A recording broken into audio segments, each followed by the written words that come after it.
नमस्कार, झारखंड समाचार में आप सबों का स्वागत है। आइए जानते हैं झारखंड की तमाम छोटी बड़ी खबरें। अभी तक आपने चैनल को सब्सक्राइब नहीं किए हैं तो प्लीज चैनल को सब्सक्राइब कर बेल आइकन को प्रेस कर दीजिए, जिससे खबरों का नोटिफिकेशन आपको मिलता रहे। खतियानी जोहार यात्रा आज चतरा में होंगे। सीएम हेमंत सोरेन तैयारियां पूरी। मुख्यमंत्री हेमंत सोरेन खतियान जोहार यात्रा के तीसरे चरण की शुरुआत सोमवार को चतरा से करेंगे। वे 14 फरवरी को लातेहार में रहेंगे, जहां ममो के केंद्रीय समिति सदस्य विनोद पांडे ने दोनों जिलों में संगठित बैठकें कर पार्टी स्तर की तैयारियों को अंतिम रूप दिया। दूसरे और प्रशासनिक स्तर पर भी तैयारियां पूरी कर ली गई है। वरीय अधिकारियों के साथ करेंगे बैठक। खतियान जोहार यात्रा के दौरान मुख्यमंत्री रोड शो, वरीय अधिकारियों के साथ विभिन्न विभागों का औचक निरीक्षण भी करेंगे। सीएम सोरेन जिला स्तरीय समीक्षा बैठक के दौरान सरकार की प्राथमिकता में शामिल योजनाओं की भौतिक प्रगति का आकलन करेंगे, जहाँ ममो नेता विनोद पांडे जिला समितियों के साथ बैठक कर मुख्यमंत्री के दौरे की तैयारियों का जायजा लेने के बाद कहा कि खतियानी जोहार यात्रा के दौरान मुख्यमंत्री के दौरे में समर्थकों, कार्यकर्ताओं के साथ साथ आम जनता में भी उत्सव है। उन्होंने कहा कि मुख्यमंत्री आदिवासी और मूलवासियों को उनका अधिकार दिलाने के लिए संघर्षरत हैं।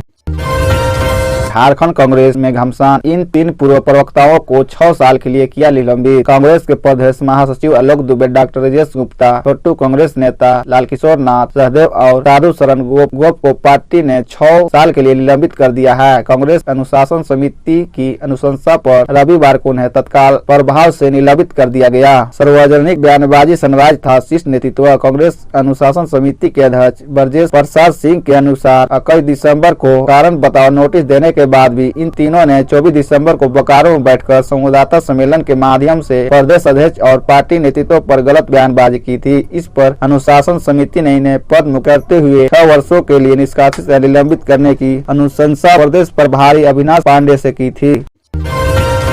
नियोजन नीति कैसी होनी चाहिए जानने के लिए युवाओं से राय ले रहे सीएम हेमंत। हजारों नियुक्तियों का है वादा। हेमंत सरकार नई नियोजन नीति पर युवाओं की राय के मुताबिक आगे बढ़ेगी। मुख्यमंत्री ने शीतकालीन सत्र में कहा था कि जैसा युवा चाहेंगे वैसे ही नियोजन नीति बनेंगे। इस कड़ी में आगे बढ़ते हुए मुख्यमंत्री की ओर से अभ्यर्थियों और युवाओं से उनकी राय ली जा रही है। SMS और ऑडियो कॉल से युवाओं से संपर्क कर सरकार किस और कदम बढ़ाए पूछा जा रहा है। मुख्य रूप से JSC की ओर से रिक्तियां भरने वाले अभ्यर्थियों के मोबाइल पर 60025 नंबर से मैसेज भेजकर पूछा जा रहा है कि नियोजन नीति एवं नियुक्तियां प्रक्रिया पर आपकी राय जानना चाहते हैं। दिसंबर माह में नियोजन नीति रद्द हुई थी। गौरतलब है कि पिछले वर्ष दिसंबर माह में झारखंड हाईकोर्ट ने हेमंत सरकार द्वारा फरवरी 2021 में बनाई गई नियोजन नीति को असंवैधानिक बताते हुए रद्द किया था। हाईकोर्ट ने नियोजन नीति रद्द करते हुए टिप्पणी की थी कि इसमें अनुच्छेद 14 और 16 का खुला उल्लंघन किया गया है।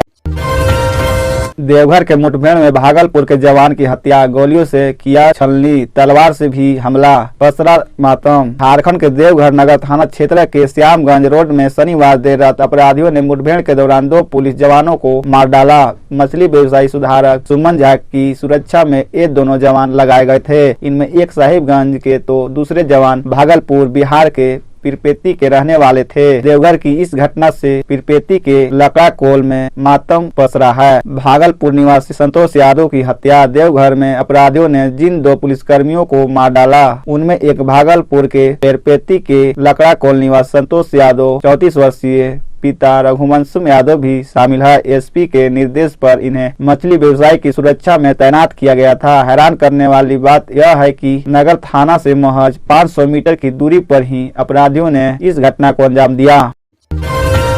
आदिवासी विधवा महिला के PM आवास पर CO ने क्यों चलवाया बुलडोजर? MP सुदर्शन भगत ने बताया संवेदनाहीन। गुमला जिले के बसिया में CO रविंदर पांडे द्वारा आदिवासी विधवा महिला सीमा तिर्की के PM आवास को ध्वस्त करा दिया गया। CO ने तर्क दिया है कि PM आवास सरकारी जमीन पर बना है। इस संदर्भ में पीड़ित महिला का कहना है कि वह विधवा महिला है। वह अपनी रहती जमीन पर PM आवास बना रही थी, परंतु इस क्रम में कुछ हिस्सा सरकारी जमीन पर चला गया। इस संबंध में उसने SDO व BDO को लिखित आवेदन देकर शिकायत की है। उसने बताया कि वह अपनी रहती जमीन के समीप आवास बना रही थी। उसे मालूम नहीं था कि वह सरकारी जमीन है। वह भूमिहीन कृषक श्रेणी से आती है। आवास बनाने के लिए उसे 1,50,000 रूपए एवं मजदूरी भुगतान के लिए 21,150 रूपए मिले हैं। उसने मंडल एवं भारत फाइनेंस कंपनी से 1 लाख रूपए लोन लिया है। कन्यादान योजना से 30,000 रूपए मिले थे। उन सभी पैसों को उसने घर बनवाने में लगा दिया था, परंतु सीओ द्वारा ध्वस्त करा दिया गया। 1932 खतियान के मुद्दे पर राजद सीएम हेमंत के साथ पार्टी कितने सीटें पर लड़ेगी चुनाव, तेजस्वी ने दी जानकारी। बिहार के मुख्यमंत्री तेजस्वी यादव ने 1932 खतियान आधारित स्थानीय नीति व नियोजन नीति पर कहा कि यह हेमंत सरकार का मुद्दा है। उनकी कैबिनेट ने इस प्रकार निर्णय लिया है। कैबिनेट में हमारे भी मंत्री हैं। पार्टी सरकार के फैसले के साथ है। आदिवासी हेमंत सरकार की प्राथमिकता में है। श्री यादव रविवार को पार्टी कार्यालय में पत्रकारों से बातचीत कर रहे थे। उन्होंने कहा कि झारखंड में संगठन को मजबूत करेंगे। यहाँ से हमारा खास नाता रहा है, इसीलिए यहाँ शिबू सोरेन के नेतृत्व में महागठबंधन बनाया गया। तेजस्वी ने कहा कि चुनाव समेत अन्य मुद्दों की वजह से झारखंड में कार्यक्रम नहीं कर पाए। लव मैरिज की ऐसी सजा, मां ने ही कराया बेटी का अपहरण। फिल्म स्टाइल में किया कांड। प्रेम विवाह करने वाली अपनी बेटी का ही उसके परिवार के लोगों ने अपहरण करा दिया। सूचना मिलने पर कार्रवाई करते हुए पुलिस ने 6 महिलाओं एवं मजदूर नेता सहित 7 लोगों को गिरफ्तार कर लिया है। उनसे पूछताछ के बाद सभी को रविवार शाम जेल भेज दिया गया। युवक बोकारो का निवासी है। परीक्षा केंद्र के बाहर से हुई किडनैपिंग। पुलिस के अनुसार रविवार की सुबह बोकारो निवासी अरुण कुमार चौहान नामक युवक ने आकर सूचना दी कि उसने चक्रधरपुर की अंजलि नाग से प्रेम विवाह किया है। वह अपनी पत्नी को बोकारो परीक्षा देने के लिए बोकारो से यश प्लाजा NH 33 पर आया था। उसकी पत्नी परीक्षा भवन के बाहर थी। अचानक एक कार से आए लोगों ने उसका अपहरण कर लिया। इसकी सूचना मिलते ही तुरंत मानगो थाना प्रभारी विनय कुमार दल बदल के साथ यश प्लाज्मा पहुंचे। यहाँ लगे CCTV कैमरे से जांच शुरू की तो कार का नंबर मिल गया, जिससे लड़की को ले जाया जा रहा था।